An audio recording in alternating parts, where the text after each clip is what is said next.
Here are my top 20 ESL questions and answers. Number 1, how are you? There are lots of answers. You could say, I'm good, I'm fine, I'm okay, I'm doing all right. And then, of course, don't forget to ask, how about you? Number 2 is, what's up? What's up means kind of how are you doing? So some possible answers are not much, I'm busy at work, or I'm busy playing soccer these days, something like that. Number 3 is, what are you up to? That means what are you doing now? So you could say, oh, I'm going back to school, or I'm studying for a math test. I'm taking tennis lessons these days. Number 4 is, what's your name? You could say, my name is Jackie. Number 5, do you speak English, or do you speak French, whatever language it is? You could answer, yes, I do, or no, I don't. The next one is, where are you from? The answer, I'm from Canada, or you could say your city, I'm from Vancouver. Number 7 is, what do you do? This is asking about your job. You could say, I'm a teacher, I'm an engineer, I'm an office worker. Number 8, are you married? Yes, I am. No, I'm not. Or, I'm engaged. The next one is, do you have children? Yes, I do. I have 3 children, or no, I don't. Number 10 is, what do you do for fun? This is asking about your hobbies. I play tennis, I like to cook, I watch movies on the weekends. Number 11, what time is it? It's 10:30. It's 11 o'clock. And of course, don't forget about 1:45 and 1:15. It's 6:45 or it's 8:15. Number 12, can I help you? You might hear this in a store. You could say, oh yes, please, I'd like to try this t-shirt on, or no thanks, I'm okay. Number 13 is, how's it going? And you could say, oh, I'm good, or oh, I'm very busy these days. Number 14, how was your day? So you could ask someone this in the evening. They could say, oh, it was so busy, or it was great. I went to a really nice restaurant. Number 15, very important, are you hungry? Yes, I am. No, I'm not, or I'm a little bit hungry. Number 16, can you give me a hand? Yeah, sure, what do you need? Or, sorry, I'm busy right now, I can't help you. Number 17, what have you been up to lately? Some answers, I've been taking an English class, or I've been busy at work. Number 18, what did you do last night? I played tennis, I hung out with my family, I watched a movie, something like that. The next one, any plans for the weekend? Some answers, oh, not much, just hanging around my house. Or, I'm going to work on my garden, I'm going to play tennis, I'm going on a big hike. And the last one, any vacation plans for the summer? You could say, yes, I'm going camping with my family. Or, no, not yet, I'll figure that out later.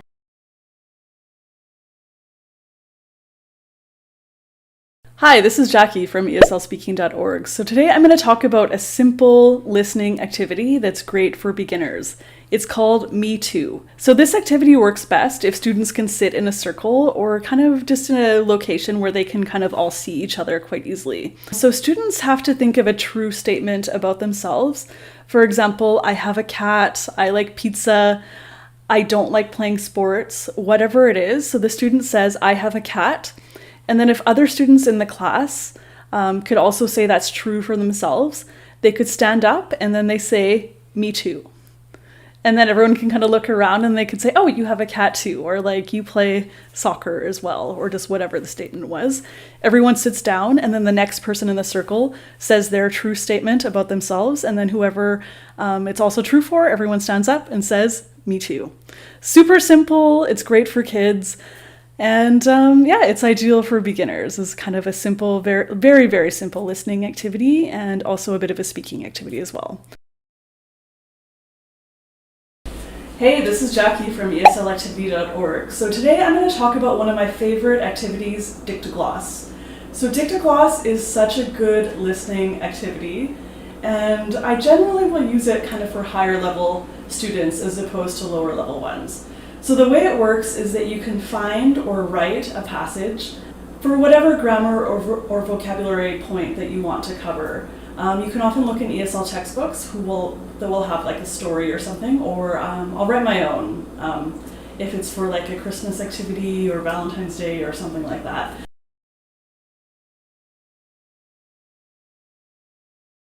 So I put students into pairs, and they each need a pen and a piece of paper, and then I read out the story at a faster than normal pace for the level of students. And the students will get a little bit stressed out. They'll say like, what? Like slow down, it's too fast. But that's actually the point. So students have to take notes about what they hear and try to get the key words. And then in pairs, they talk together to attempt to kind of recreate the skeleton of the story that they've heard. And then I'll read out the story one more time, and students go with their partners and do the same thing. And then in the end, students can compare what they have with the original version. So students can do this just orally by speaking to each other, or they can try to write out the story to make it very similar to what you read. So either way, it depends on the level of students and what you're going to focus on in that class. Surveys. So surveys are great for ability.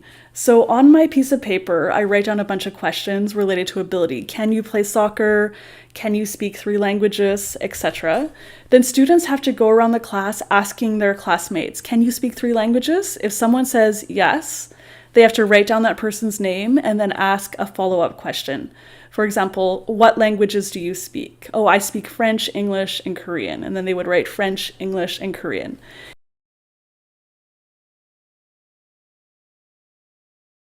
Hi everybody, this is Jackie from ESLspeaking.org. So today I'm going to talk about one of my favorite ESL activities called Fly Swatter.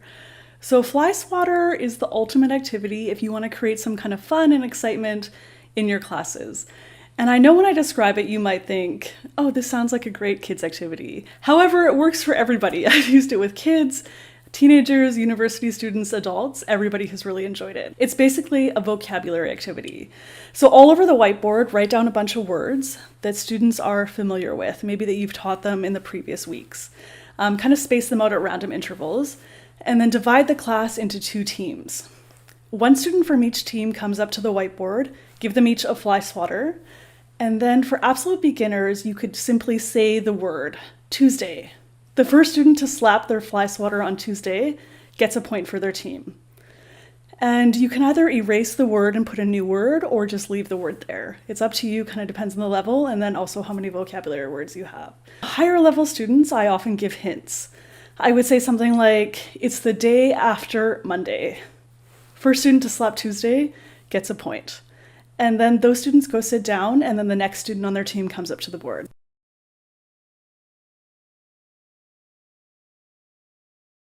Hi, this is Jackie from ESLactivity.org. So today I'm going to talk about just a very simple warm-up or review activity that you could use in your ESL classes. It's called Memory Circle. So if you want to use Memory Circle as kind of a name game, icebreaker, warm-up kind of thing, you could get students to say a true statement about themselves. My name is Jackie and I like cats. Then the next person in the circle could go and they repeat what they've already heard. Her name is Jackie and she likes cats. My name is Bob and I like ice cream. The third person goes, her name is Jackie and she likes cats. His name is Bob and he likes ice cream. And my name is Katie and I love shoes. Whatever it is, and you just go around in the circle. It's a really nice way for students to learn each other's names. And you can change what students have to say to basically anything, like you do what kind of food people like, what kind of hobbies, etc. The other way to use this activity is as a review activity. So for example, if you're talking about the simple past, you could get students to say what they did last night. My name is Jackie and I went paddleboarding. And then the next person, her name is Jackie and she went paddleboarding. My name is Tom and I made pizza. And you just continue on that way. And for that one, the rule I would make is the students have to use a different past tense verb for their own statement. Hey everybody, this is Jackie from ESLspeaking.org. So I love 4 skills ESL activities. 4 skills activities combine reading, writing, listening, and speaking into a single activity. One of my favorites is running dictation. You can use it for just about any vocabulary set or grammar point. The students love it, and of course it's multi-skilled. All right, so I'll explain how it works with running dictation. So first of all, you need to find something, like a conversation between two people, maybe a poem, a short story that has some logical steps, maybe someone is cooking something.